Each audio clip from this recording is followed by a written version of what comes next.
Барлықтарыңызға сәлем, каналға тіркеліп, лайк басуды ұмытпаңыздар. Иса пайғамбар, 2 бөлім. Иса пайғамбардың көкке көтерілуі. Иса, оған Алланың сәлемі болсын, Исраил халқын 3 жыл бойы ақиқатқа шақырғанда, бар болғаны ат төбеліндей ғана адам иман келтірді. Ал қалған қара ниеттілер, әсіресе көсемдер мен байлар, дін өкілдері, бәрі ауыз жаласып, ақылдасып, оны өлтірудің жолын қарастыра бастады.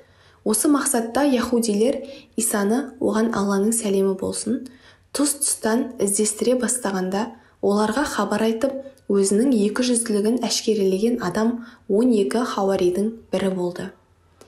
Ол тауып бергеніне пәлен ақша бересіңдер деп, ақшасын алған соң, оларды пайғамбар отырған үйге бастап келді. Есікті ашып, іздеген Исаларың осында деп табалдырықтан аттап бірінші болып ішке енеді. Бұл кезде Иса, оған Алланың сәлемі болсын, олардың келетінін алдын ала білген еді. Сол себепті дұға оқыды. Аллах Тағала оның бұл соңғы дұғасын қабыл етіп, «Ей Иса, сені өз тарапыма көтеріп алмақпын. Қарсыластарыңнан құтқарам. Саған ілескендердің мерейін қияметке дейін олардан үстем қыламын. Соңында қайтар жерлерің мен жақ. Сонда таласқан нәрселеріңе үкім беремін» дейді. Әлгі мұнафық ішке кірген кезде Жәбірейіл періште пайғамбарды өзімен бірге көкке көтеріп алып кетеді. Аллах Тағаланың құдіретімен әлгі мұнафықтың бейнесі Исаныкінен аумай қалған болатын. Еріп келгендер мұнафықтың даусы шыққан бөлмеге кіргенде «Иса міне отыр» деп тұрған Иса пайғамбар бейнесіндегі біреуді көреді. Олар оны бірден тарпа бас салады. Оның жан дауысы шыға, «Мен сіздерді бастап келген адаммын ғой» дегеніне қарамайды. Кейбір деректерде бұл мұнафықтың аты Тайтанос болғандығы айтылады. Олар Тайтаносты айқыш ағашқа керіп, байлап өлтіргелі жатқанда, ол соңғы сөзін айтып, «Маған сенбесеңдер, қалтамды қараңдар, берген ақшаларыңды көресіңдер» деп жалынады. Қандары қарайған топ оның сөзін елемейді де. Алайда әбден қинап өлтіргеннен кейін қалтасын қарағанда, расында да өздерінің ұстатқан ақшаларын көріп қатты таңғалады. Сол кезде ғана істің мән-жайы басқаша болғанын аңғарады. Дереу Тайтаносты іздей бастайды. Ең алдымен үйге сол бастап кірді. Біз үйді тінтіп шыққанда Исадан өзге ешкімді көрмедік. Егер ол анық Иса болғанда, бізге оны ұстап берген Тайтанос қайда кетті? Ал бұл Тайтанос болса, онда Иса қайда кетті? Ақшадар ағашына шегелеп өлтірген адамның қалтасынан шыққанына қарағанда, ол Иса болмағаны ма? Сонда ол көкке ұшып кетті ме деп бастары қатады. Құранда ол туралы «Тағы да Алланың елшісі Мәриям ұлы Иса Мәсихті өлтірдік» дегендіктері. Негізінде олар оны өлтіргенде асқан да жоқ, бірақ көздеріне ұқсасы көрсетілді. Расында оның пайғамбарлығы туралы сөз таластырғандар өлтіру туралы да сөз таластыруда. Бірақ олар күмәннің ғана жетегінде. Олар оны анық өлтірмеді. Аллах оны өз тарапына көтерді. Аллах өте үстем, хикмет иесі деп Хазірет Исаның өлтірілмей көкке көтерілгендігі жайлы ақиқат баяндалған. Иса пайғамбардың дүниеге әкесіз келуі қандай таңғаларлық мұғжиза болса, оның көкке тірідей көтеріліп кетуі де дәл сондай мұғжиза.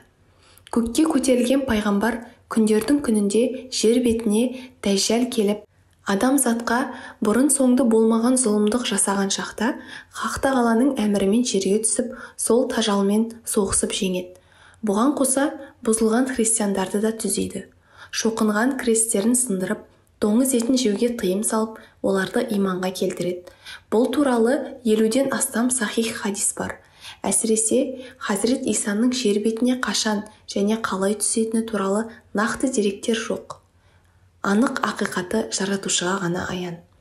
Иса пайғамбар, оған Алланың сәлемі болсын, 30 жасында пайғамбар болып, 33 жасында көкке көтерілген. Осы 3 жыл ішінде ол өз міндетін кемшіліксіз атқарып кетті.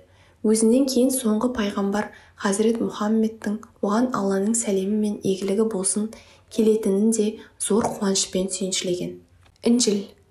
Аллах Тағала Исраил халқының арасына жіберген соңғы елші Исаға Інжілді түсірді. Құран осы Інжілдің 5 түрлі ерекшелігін айтады. Хидаят, тура жол болуы. Сол заманда Исраил ұрпағы арасында ақида сенімі бұзылғандар көп болатын. Міне, Інжіл кітабы осы сенімнің негізгі тіркестерін баяндайды. Інжілдің нұр болуы. Адамдарды бақытқа жеткізуге арқау болғандықтан ол кітап тұтастай нұр болатын. Тәуратты растауы. Інжілдің Хазіретті Мұхаммедтің оған Алланың сәлемі мен игілігі болсын келетіні туралы сүйінші хабар беруі.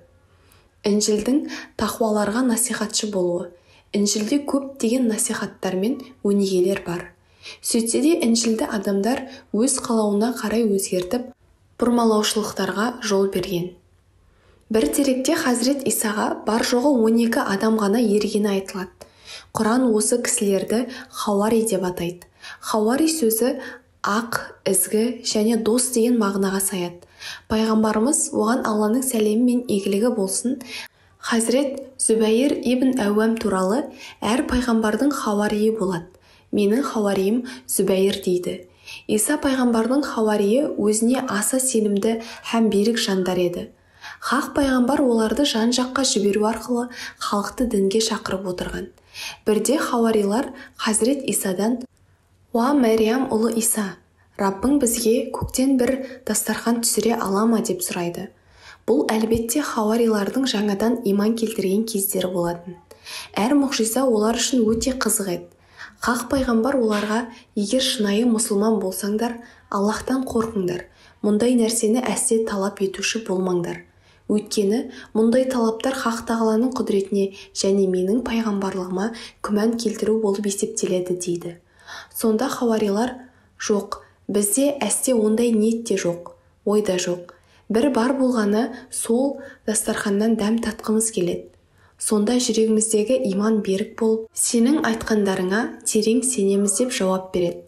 Хақ пайғамбар олардың шынайы ниеттерін аңғарып, қатты қуанып, Хақ Тағаладан осыны тілеуге шешім қабылдады. Ол қолын жайып: «Я Раббымыз, бізге аспаннан дастархан түсір. Бұрынғы соңғымызға мереке әрі сенен бір белгі болсын.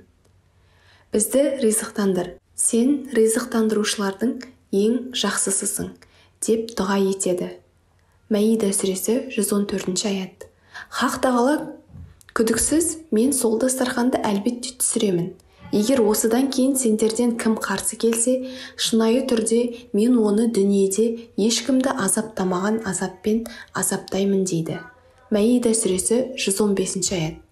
Бір деректе дастарханның түскен күні жексенбі күні еді дейді. Дастархан түрлі нығметтерге толы болды. Хауарилер осы нығметті тойғанша жеп шүкіршілік білдірді. Кейіннен осы күнді хауарилар мереке күні деп жариялайды.